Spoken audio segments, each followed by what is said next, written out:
오늘 읽은 말씀에 근거해서 요한계시록 강해 20번째 시간으로 세상 나라가 주님 나라 되는 그날을 고대합니다 라고 하는 제목으로 말씀드리겠습니다.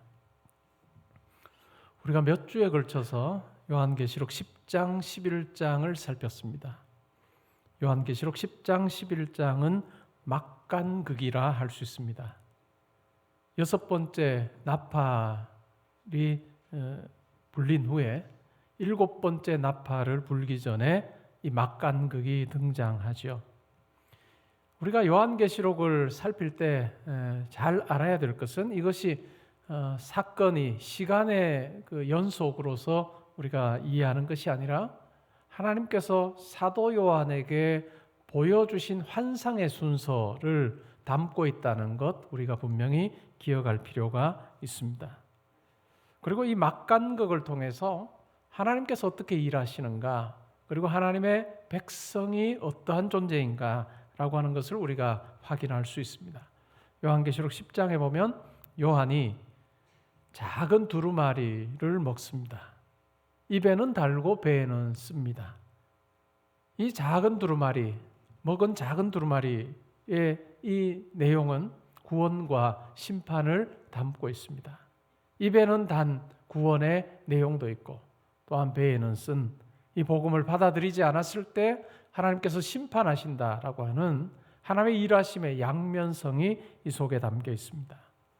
11장에는 두 증인 이야기가 나왔습니다. 두 증인, 둘이라고 하는 수는 증인의 어떤 부분을 부각시키는 부분이다, 수다라고 말씀을 드렸고, 이 두 증인은 교회를 이야기합니다. 복음 증거의 사명을 지닌 교회, 이 두 증인이 말씀을 힘있게 전할 때 주께로 돌아오는 사람들이 있었습니다. 그러나 두 증인의 이 사역은 결코 핑크빛만 있진 않았습니다. 고난이 있었고 또한 박해가 있었고 또 죽임을 당하는 실패를 경험하게 하는 그와 같은 일들도 있었습니다. 그러나 그것이 끝이 아니었죠.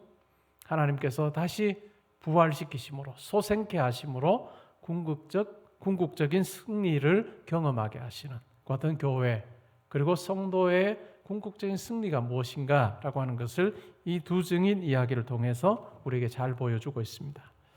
요한계시록 11장 14절에는 이런 내용이 나옵니다. 둘째 화가 지나고 셋째 화가 있을 것이다. 그리고 이어지는 것이 이 일곱째 나팔 불었을 때 일어나는 현상들입니다. 둘째 화가 지나고 셋째 화가 있을 것이다 라고 하는 이 말은 요한계시록 8장 13절을 근거로 해서 이해할 수 있습니다. 공중에 날아가는 독수리가 땅에 거하는 자들에게 화가 있을 것이라고 선포를 했습니다. 그리고 첫 번째 화가 바로 다섯째 나팔 재앙입니다. 황충 재앙이죠. 그리고 둘째 화가 여섯째 나팔 재앙입니다. 말과 말 탄 자들에 의해서 사람 3분의 1이 죽는 재앙에 대한 이야기죠. 그리고 셋째 화가 바로 오늘 우리가 읽었던 본문인 일곱째 나팔 재앙입니다. 더 끔찍한 재앙이 있지 않을까라고 하는 생각을 하는 우리에게 이 일곱째 나팔 재앙의 내용은 우리로 하여금 새로운데 놀라운데 라고 하는 그 같은 생각이 들게 합니다. 오늘 본문에 보시면 일곱째 천사가 나팔을 불었습니다. 하늘에 큰 음성들이 나지요. 이 큰 음성들이 났다라고 하는 이 말을 통해서 단지 한 천사가 이 내용을 이야기하는 것이 아니라 천사들과 또한 구원받은 성도들이 함께 이 내용을 말하고 있다라고 하는 것을 우리가 확인할 수 있습니다. 어떤 내용을 이야기할까요? 15절에 보시면 세상 나라가 우리 주와 그의 그리스도의 나라가 되어 그가 세세토록 왕노릇 하실 것이다 라고 하는 이야기를 합니다. 세상 나라가 하나님과 그리스도의 나라가 된다라고 하는 이야기죠. 우리말 성경에는 그리스도의 나라가 되어 라고 이렇게 번역을 했습니다. 그러나 원문에는 보면 과거 시제를 사용합니다. 세상 나라가 우리 주와 그리스도의 나라가 되었다. 그리고 그가 세세토록 앞으로도 왕노릇 하실 것이다 라고 하는 이야기를 합니다. 이미 이 찬양을, 이 이야기를 할 때 이미 하나님 나라가 완성된 것을 이야기하고 있습니다. 완성된 이후에, 하나님 나라가 완성된 이후에 완성된 그 모습을 보면서 주의 나라가 되었습니다. 세상 나라가 주의 나라가 되는 변화가 일어났습니다. 그리고 하나님께서, 그리스도께서 세세토록 왕노릇 하실 것입니다 라고 그렇게 노래하고 있습니다. 세상 나라, 단수로 사용이 됐습니다. 여러 나라들이 존재했었고 지금도 있고 또 앞으로도 있을 것입니다. 근데 왜 복수형을 사용하지 않고 세상 나라라고 이렇게 단수 형태로 사용했을까요? 이 여러 나라들이 있었지만 그 나라들의 특징이 있다면 동일한 한 가지 요소가 있는데 그것은 바로 사탄이 지배하는 나라라고 하는 의미입니다. 사탄이 통치하는 나라, 그것이 바로 세상 나라의 특징이다라고 이야기를 하고 있습니다. 세상 나라가 하나님과 그리스도의 나라가 되었습니다. 그 말은 사탄과 하나님과의 전투 속에서, 싸움에서 결국 사탄이 패배하고 하나님께서 궁극적으로 승리하셨다라고 하는 이야기를 하고 있습니다. 궁극적인 승리를 통해서 하나님과 그리스도가 통치하신다라고 하는 이야기를 오늘 본문이 담고 있습니다. 이것은 구약에서 여러 차례 이야기한 것입니다. 다니엘서 2장에 보면 느부갓네살 왕이 꿈을 꿉니다. 근데 기억하지를 못합니다. 자기가 꾼 꿈을 기억하지 못합니다. 그래서 술사와 여러 방백들을 불러서 내가 어젯밤에 꿈을 꿨는데 이 꿈을 도무지 기억하지 못하겠으니 내 꿈을 알아내라 라고 이야기를 합니다. 근데 방백들이, 술사들이 꿈을 알 수가 없는 거죠. 근데 하나님의 사람인 다니엘을 통해서 하나님께서 이 바벨론 왕 느부갓네살이 꾸었던 꿈의 내용을 가르쳐 주십니다. 어떤 꿈이었을까요? 큰 신상이 있습니다. 머리는 정금이고 가슴과 팔은 은입니다. 배와 넓적다리는 노시고 종아리의 일부는 철이고 일부는 진흙으로 되어 있는 큰 신상을 보았습니다. 근데 갑자기 뜨인 돌이 와서 발을 쳐서 부서뜨립니다. 여름의 타작마당에 겨같이 바람에 이 큰 신상 조각들이 불려갑니다. 그래서 아주 거대한 이 신상이 온데간데 없어집니다. 그리고 우상을 쳤던 그 돌은 태산을 이루는 같은 꿈을 꾸었습니다. 이 꿈은 바벨론, 그리고 메데파사, 헬라 제국, 그리고 로마 제국 이후에 여러 나라들을, 세상의 나라를 이야기합니다. 그런데 뜨인 돌이신 메시아이신 예수 그리스도께서 오셔서 이 세상 나라를 무찌르시고 정복하시고 마침내 하나님 나라를 완성하실 것에 대한 그 같은 내용이었습니다. 다니엘은 이와 같은 이야기를 한 후에 크신 하나님께서 장래일을 왕에게 보여주셨습니다라고 그렇게 이야기를 합니다. 다니엘서 7장에 보면 다니엘이 꿈에 이상을 봅니다. 바다에서 큰 짐승 넷이 나오는데요, 사자 같고 곰 같고 표범 같고 또한 이는 큰 철로 되어 있고 열뿔을 가진 그 같은 짐승을 보았습니다. 이 짐승들은 바벨론, 메데파사, 그리고 헬라 제국, 그리고 로마 이후에 많은 나라들을 이야기합니다. 근데 갑자기 장면이 바뀝니다. 다니엘서 7장 13절 14절에 보면 인자와 같은 이가 하나님께로 인도됩니다. 그리고 그에게 권세와 영광과 나라를 줍니다. 그리고 만민이 그를 섬기게 하죠.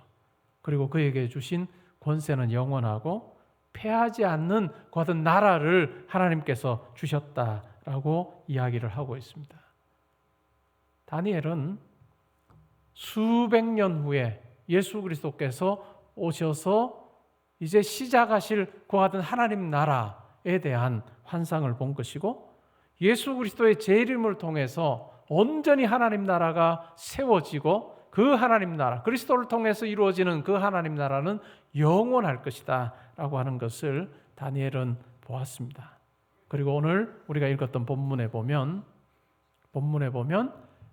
하나님께서 사도 요한에게 그리스도를 통해서, 그리스도의 재림을 통해서 완성될 그 하나님 나라에 대한 이야기를 많은 하늘에 있는 큰 음성들의 내용을 통해서 우리에게 분명히 보여주고 있습니다.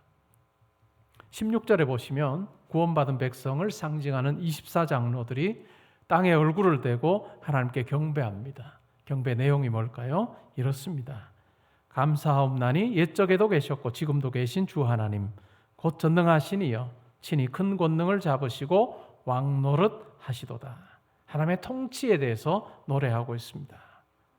18절에 보시면 이방들이 분노하며 주의 진노가 내려 죽은 자를 심판하시며 종 선지자들과 성도들과 또 작은 자든지 큰 자든지 주의 이름을 경외하는 자들에게 상 주시며 또 땅을 망하게 하는 자들을 멸망시키실 때로소이다 라고 그렇게 찬양하고 있습니다. 완성된 하나님 나라를 이루는데 두 가지 모습이 있습니다. 하나는 뭘까요? 하나님을 향해서 대적하고 또 분노하는 자들을 향해 하나님께서 진노하시는 심판의 모습이 나타나 있습니다. 또 다른 하나는 뭘까요? 주의 이름을 경외하는 자들에게 상 주시는 그와 같은 보상의 하나님, 구원의 하나님이 등장하고 있습니다. 하나님 나라가 완성되는 과정 속에 딱 하나의 모습이 있는 것이 아니라 구원하시는 하나님, 인정하시는 하나님의 모습과 또한 심판하시는 하나님이라고 하는 양면성이 포함되어 있습니다. 우리는 이것을 성경에서 영생과 영벌로도 우리는 이해하고 있습니다. 이어지는 내용을 보면 19절에 이에 하늘에 있는 하나님의 성전이 열립니다. 그리고 감추어졌던 성전 안에 하나님의 언약궤가 보입니다.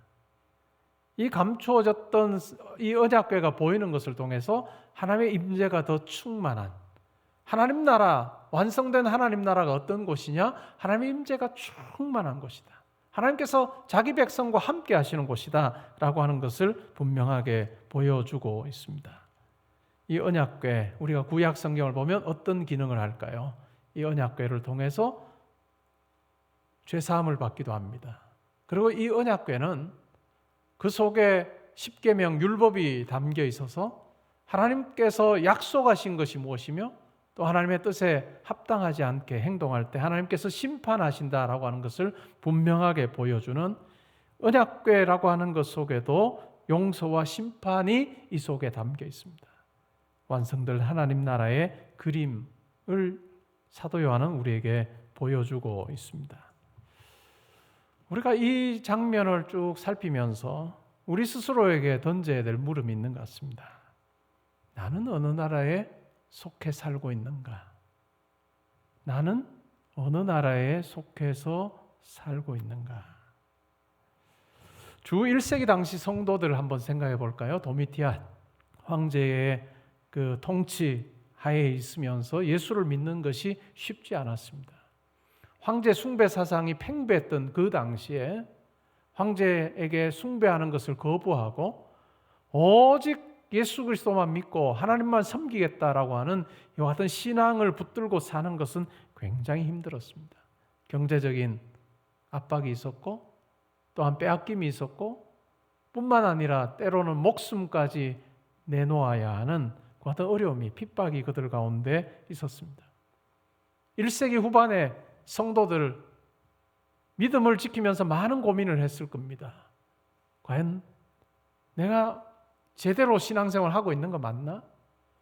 정말 하나님 나라가 미미해 보이고 하나님 백성이 정말 무기력해 보이는데 정말 이 하나님 나라 이것이 사탄의 나라를 지배하고 또한 승리할 수 있을 것인가? 라고 하는 물음을 던졌을 것입니다. 이러한 상황에서 사도 요한은 요한계시록을 통해서 보여줍니다. 로마 제국이 영원한가? 아니면 하나님 나라가 영원한가? 오늘 이 장면을 통해서 연구한 것은 로마 제국이 아니라 하나님 나라다라고 하는 것을 분명히 보여주고 있습니다. 1세기 당시의 성도들에게도 이 말씀은 매우 큰 힘이 되고 도전이 되었던 것처럼 21세기를 살고 있는 우리에게도 이 말씀은 우리에게 많은 물음과 더불어서 우리 삶을 정돈하게 하는 같은 기능을 하고 있습니다. 성도는 영혼을 준비하는 삶을 살아야 됩니다. 성도는 영혼을 준비하는 삶을 살아야 된다라고 하는 것입니다. 주님께서 제자들에게 가르쳐 주신 기도의 내용을 보면 이런 내용이 나옵니다. 나라가 임하옵시며 뜻이 하늘에서 이룬 것 같이 땅에서도 이루어지리이다. 나라가 임하기를 원합니다. 그리고 뜻이 하늘에서 이룬 것처럼 이 땅에서도 이루어지기를 원합니다. 다르게 말하면 하나님의 통치가 이 땅 가운데 있기를 원합니다 라고 하는 그 기도입니다. 아주 초대 교회 초기에 속하는 1세기 아주 후반이나 2세기 초반에 만들어진 글이라고 생각하는 디다케라고 하는 책이 있습니다. 이 디다케라고 하는 이 글은 흔히 12사도들의 교훈집이라고 하는 말로 또 불렸던 책이기도 한데, 이 책에 보면 신앙생활을 어떻게 해야 되는가라고 하는 부분을 매뉴얼처럼 이렇게 설명합니다. 그 중에 이런 내용이 나옵니다. 세례를 준비하는 자들을 위한 권면이 나오는데 그 권면의 내용 중에 하나가 이렇습니다. 주님께서 가르쳐 주신 기도를 하루에 3번 하라. 세례를 받기 전에 날마다 주님께서 가르쳐 주신 그 기도를 3번은 기도하면 좋겠다. 다니엘이 하루에 3번 기도했던 걸 우리는 잘 알고 있습니다. 바벨론의 포로로 잡혀가고 그곳에서는 그가 아주 높은 그와 같은 위치에 있지만 그는 창문을 열고 예루살렘을 향해서 3번 기도했던 사람입니다. 뭔 내용을 기도했을까요? 하나님의 통치가, 하나님의 백성들이, 또한 하나님 나라가 이 땅 가운데 회복되게 하시고 이루어지기를 원합니다. 이스라엘의 회복이 있기를 원하고 하나님의 통치가, 하나님의 이름이 존귀해지기를 원합니다 라고 하는 그와 같은 기도를 드렸을 것입니다. 그처럼 성도도 이 세상 살면서 하나님의 뜻이 이 땅에 이루어지기를 원합니다, 하나님 나라가 이 땅에 이루어지기를 원합니다 라고 하는 그 기도를 우리는 반드시 해야 될 것입니다. 여러분의 기도의 내용을 한번 살펴보시기 바랍니다. 여러분 과연 이 하나님 나라를 위해 기도하고 있습니까? 그리고 하나님의 통치를 위해서 기도하고 있고, 또한 내 삶에 하나님의 통치를 이루는 일을 감당하기 위해서 나는 어떤 모습으로 살고 있나 한번 살펴보시면 좋을 것 같습니다. 영국의 신약학자이고 목회자인 앤티 라이시라고 하는 분이 있습니다. 그는 아주 유명한 교수이고 또 지금 현재는 옥스퍼드 대학에서 신약을 가르치고 있습니다. 이 앤티 라이시라고 하는 분이 참 많은 책을 썼습니다.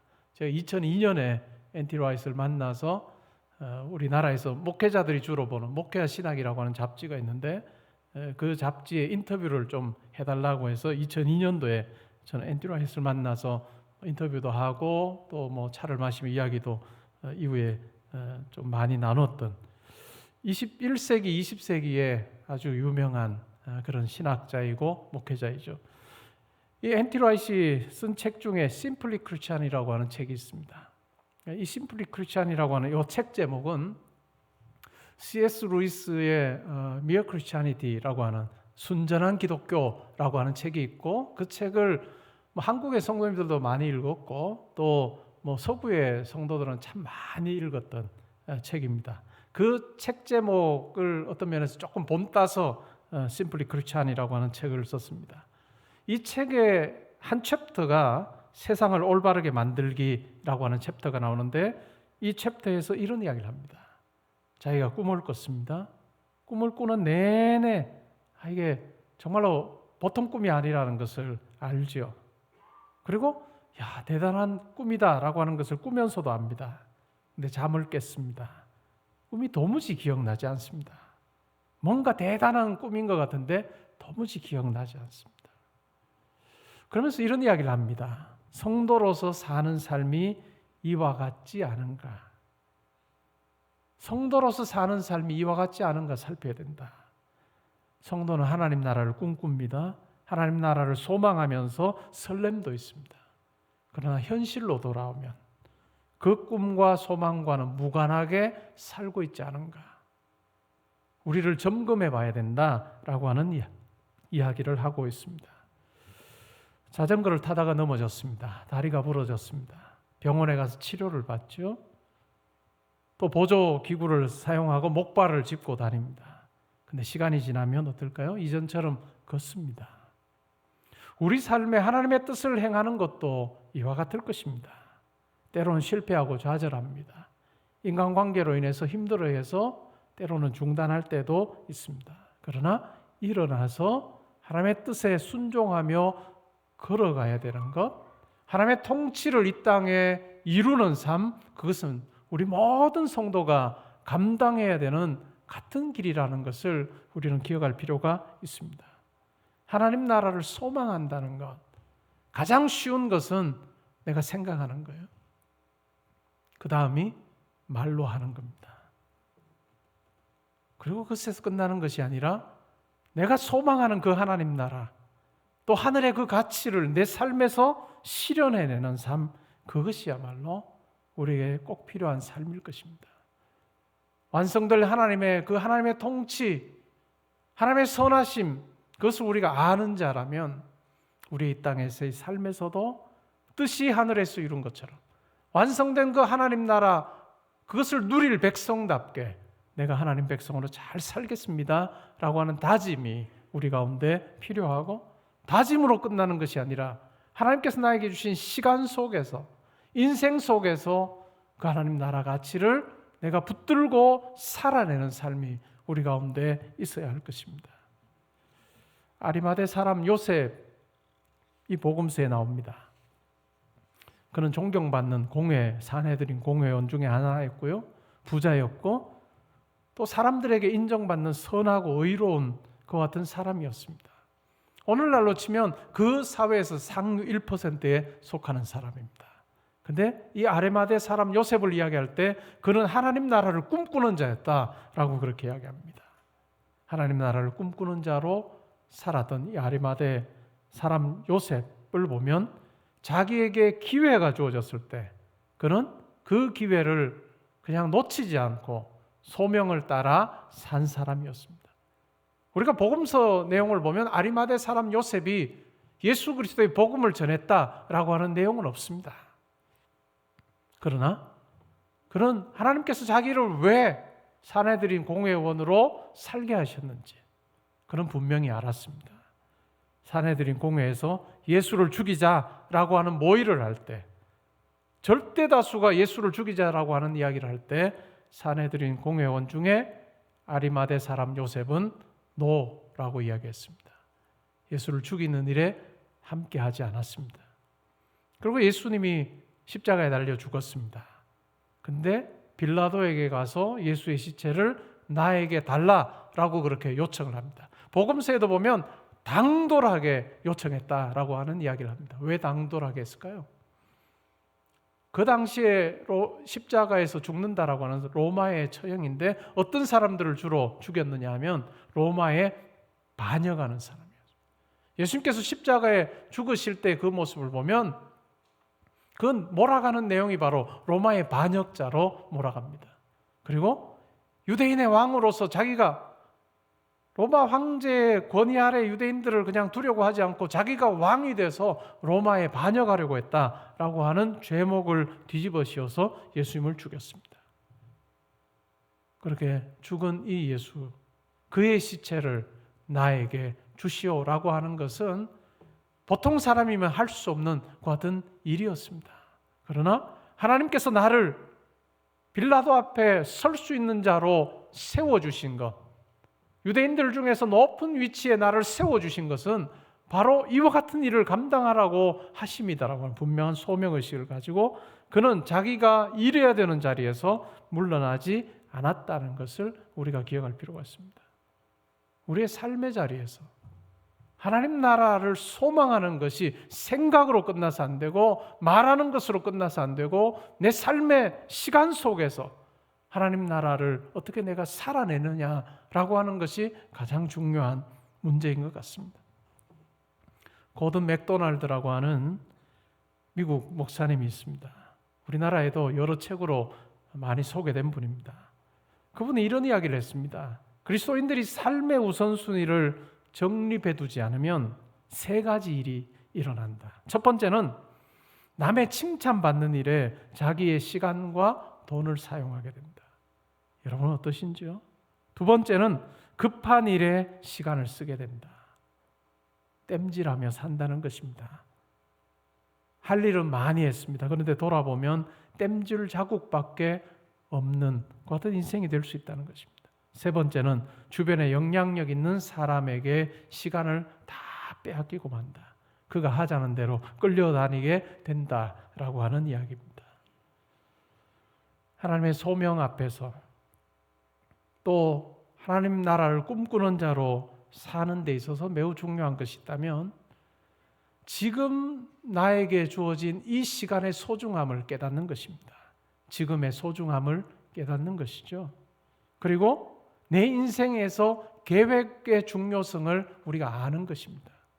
계획이 없을 때는 하나님 나라를 위해서 우리가 살 가능성이 굉장히 적습니다.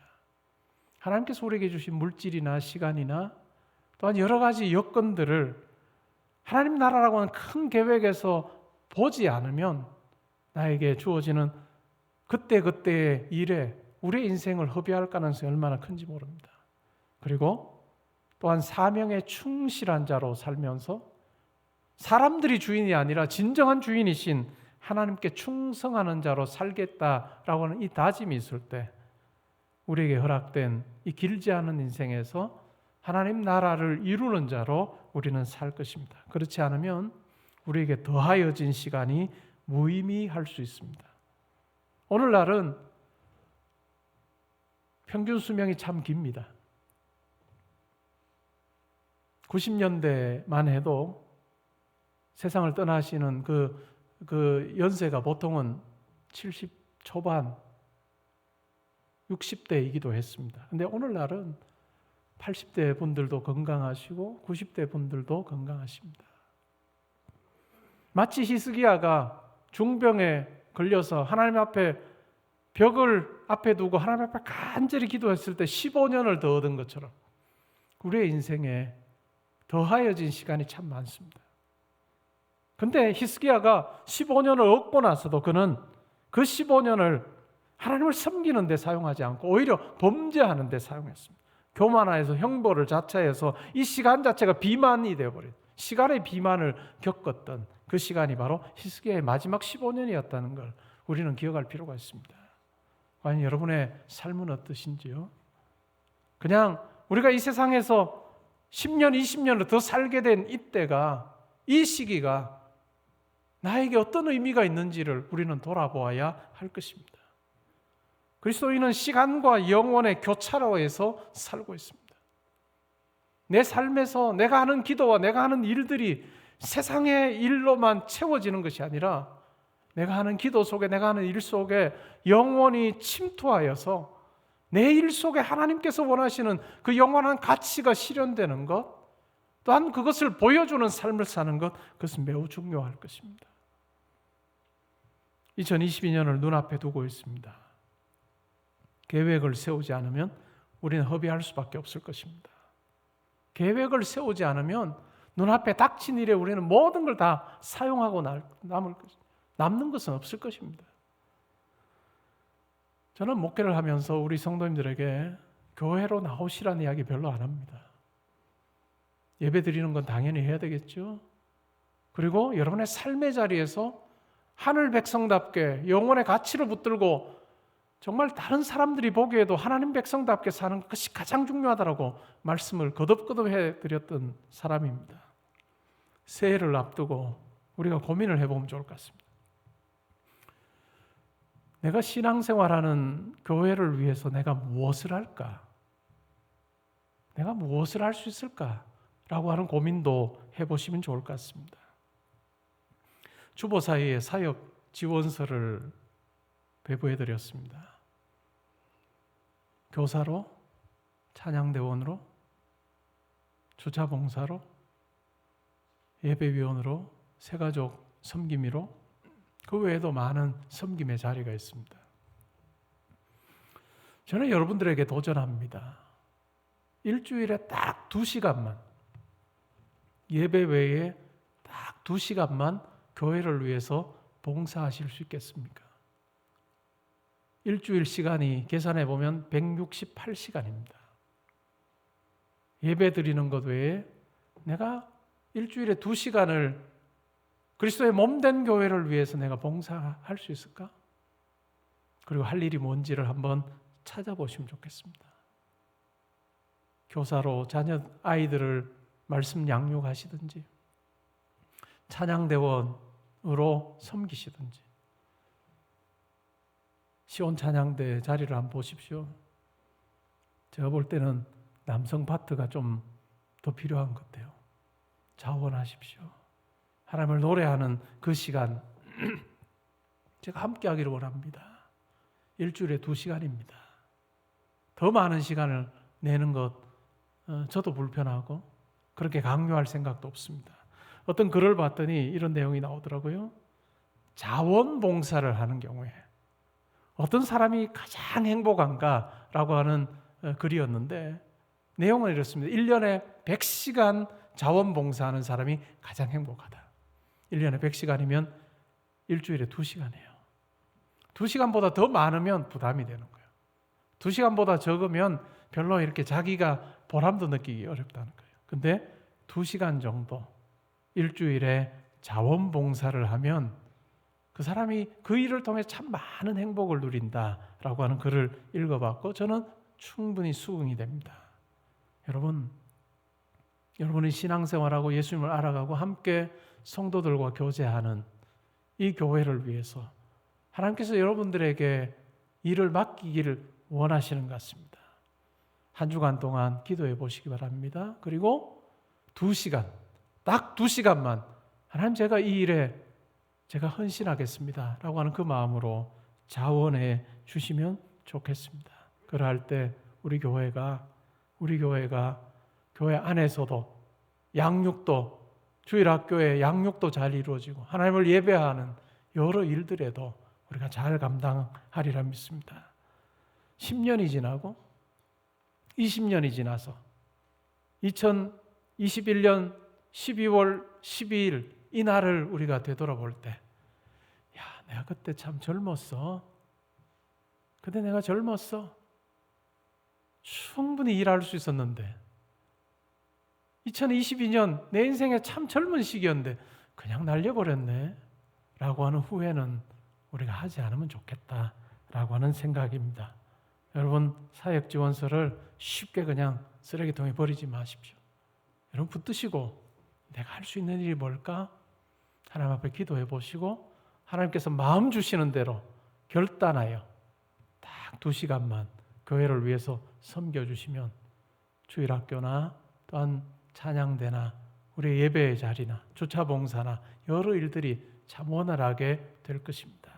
우리가 이것이 내 삶의 자리에서 영원한 가치를 붙들고 사는 하나의 모습일 것입니다.